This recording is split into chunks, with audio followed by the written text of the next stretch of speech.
The United States has long been a land of opportunity, drawing individuals from diverse backgrounds seeking a better life, pursuing education, or contributing their skills to the nation's growth. But a failed, U.S. immigration system created a major roadblock for the immigrants. We will discuss about this broken U.S. immigration and how it can be fixed. Visit us at Swat&Vee channel with your questions to see how best we can help you out your process. Please don't forget to subscribe if you're new to the channel. Now let's get into the video and find out what the latest updates are on U.S. immigration. Republican politicians are fond of using the phrase fixing our broken immigration system. However, they nearly never mention any particular problem or reform that they would like to see, other than border security. They just say that they want to see border security. This is most certainly the result of the complexity of immigration law, but it may also be due to the fact that fix our broken immigration system is a euphemism for we don't like all of these Latinos coming to the United States. If they truly wanted to change the system, they would first identify the precise flaws that they believe exist in it, and then provide potential remedies to address those flaws. Instead, they are content to make generalizations about the immigration system in their complaints and are content to let the difficulties persist so that they have an issue on which they can continue to campaign. One of the things that makes it challenging for proponents of immigrants to garner support is the fact that there is no one solution that can cure all of the problems with the immigration system. I believe that the majority of Americans have a general understanding that we are in need of reform. However, it is difficult for them to define what kind of reform is needed since there is so much noise coming from the Republican Party over immigration, in addition to the complexity of immigration law that I mentioned before. Within the United States Department of Homeland Security is a government department known as USCIS. It took the position of the Immigration and Naturalization Service, also known as the INS, and was established soon after the terrorist attacks of September 11. Within the patchwork of federal agencies that handle immigration problems, the United States Citizenship and Immigration Services, USCIS, is one of the most essential agencies. It is in charge of deciding whether or not individuals are eligible for the immigration benefits that they have requested. If you are an employer who wants to petition for a foreign employee to work in the United States, for instance, you will most likely file an application with the United States Citizenship and Immigration Services, USCIS. You will need to submit an application to USCIS if you want your foreign spouse to be able to get permanent residency in the United States, also known as a green card. In order to complete the procedure that is referred to as naturalization and become a citizen of the United States, you will need to submit an application to USCIS. The United States Citizenship and Immigration Services, USCIS, is the primary agency that grants immigration benefits. Although there are several agencies that grant immigration benefits, the United States Citizenship and Immigration Services, USCIS, is the one that you are most likely to interact with. During the fiscal year 2021, the U.S. Citizenship and Immigration Services, USCIS, received around 9.1 million applications of various types. Due to the fact that it is the primary agency responsible for granting, or refusing, immigration benefits, it serves the purpose of acting as a gatekeeper to the majority of the legal immigration system. The dysfunction at USCIS results in a wide variety of negative outcomes, such as the separation of families, the vacancy of jobs, the reduction of economic activity, the departure of talented people from the United States, mental and emotional strain, and wasteful costs, amongst other negative outcomes. In the following paragraphs, I will single out two particular issues with USCIS and explain how these issues might be resolved. The first change I've identified will have to originate in Congress, and the second change will have to originate with the President.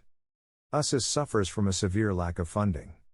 The United States Citizenship and Immigration Services, USCIS, notes on its website that the majority of its revenue comes from the fees that are collected from those who submit applications for immigration benefits. If you have ever submitted an application for any form of immigration benefit, you are aware that there is a filing cost associated with each type of application and that you are required to pay this amount. These fees accounted for nearly 97% of USCIS's funding during the fiscal year that ended in 2021. The United States Citizenship and Immigration Services, USCIS, functions more like a private company than a government agency, which I believe is on purpose. It seems likely that it was designed in this manner in order to guarantee the following two outcomes. 1. The financing provided by USCIS does not contribute to the federal deficit because the agency produces its own funding. 2. The funding provided by USCIS is never sufficient. As a result of low financing, the United States Citizens and Immigration Services, USCIS, has a significant backlog of applications, and it processes these applications at the rate of a snail.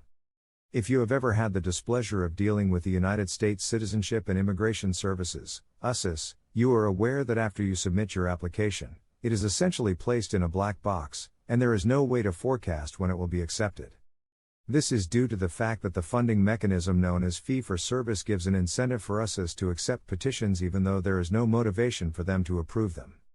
The United States Citizenship and Immigration Services, USCIS, will take money from you when you submit your application. Nevertheless, it rarely has a particular deadline by which it is required to make a decision on an application, unless the applicant pays several $1,000s for premium processing.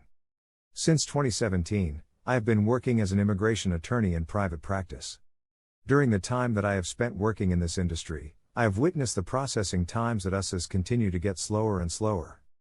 There is a possibility that you could receive a response to your application within a few months if you are fortunate. Nevertheless, the majority of applicants will have to wait for several months or even more than a year. The length of time it takes USCIS to process applications causes people to be separated from their families.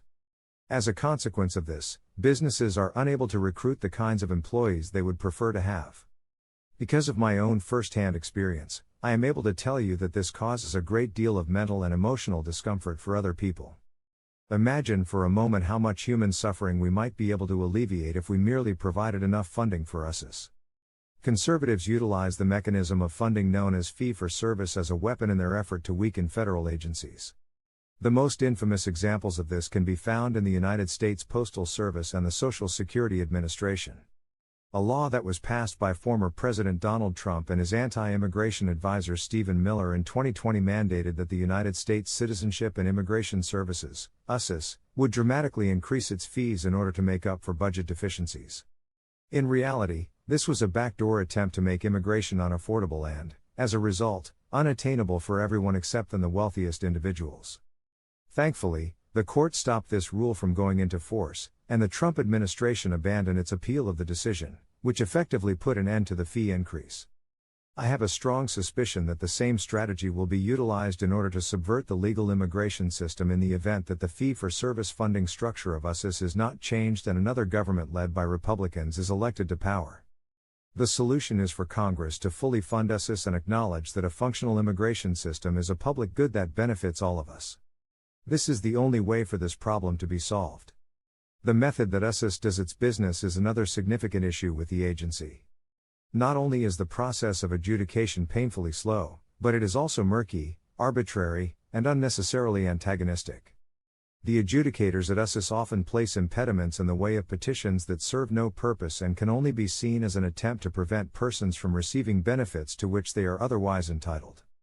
During the time that Donald Trump was in office, the practice of highly contentious and adversarial adjudication reached a fever pitch. USCIS agents were going out of their way to deny petitions for all but the most airtight of cases, which effectively made it almost impossible to obtain several different types of immigration benefits. This is against the law.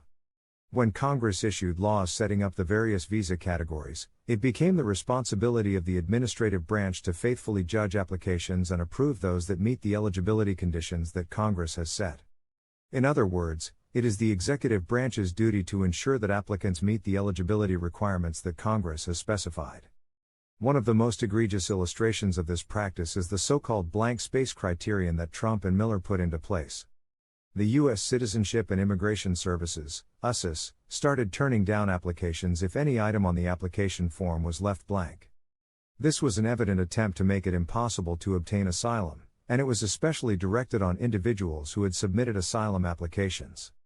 As soon as President Joe Biden came office, I had high hopes that he would put an end to this culture of antagonistic adjudication, but I have not observed very many positive changes as of yet. USCIS officers are still issuing the same types of baseless challenges that they were issuing during the administration of President Trump. The United States Citizenship and Immigration Services, USCIS, is subject to a large number of lawsuits each year, but the agency refuses to change its practices in favor of modernization. On the other hand, I feel it necessary to point out that the blank space criteria policy was terminated by the Biden administration in April of 2021. Many hostile practices are still in place, despite the fact that President Biden did put an end to a few of the more heinous policies that were implemented by Miller and Trump. To our good fortune, The President possesses a large amount of legislative authority that enables him to modify the way that USCIS operates even if Congress does nothing. There are a number of different technical reforms that need be implemented by Biden, as well as a change in the protocols for training, and an effort to try to transform the culture of USCIS as a whole. It is unacceptable for USCIS to act as a barrier to immigration. It should be able to make impartial decisions about immigration benefits. In order for this to take place, there will be a need for leadership from the highest levels, but I have not seen any evidence to suggest that anyone in the White House is discussing USCIS reform. When you hear someone complaining about our broken immigration system, your next step should be to inquire as to whether or not they are familiar with the United States Citizenship and Immigration Services, USCIS. This agency's continued poor performance is due, in part, to the fact that it remains beneath the public's notice, and, in part, to the fact that Republicans opposed to immigration who complain about the broken system are not serious about identifying the issues and developing solutions to address them. I hope you guys found this video extremely helpful.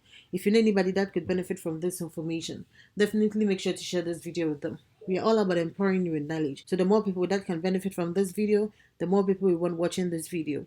If you like this video, please make sure to hit that thumbs icon. Thanks for watching, and don't forget to subscribe and hit on the notification bell for more immigration updates. Bye!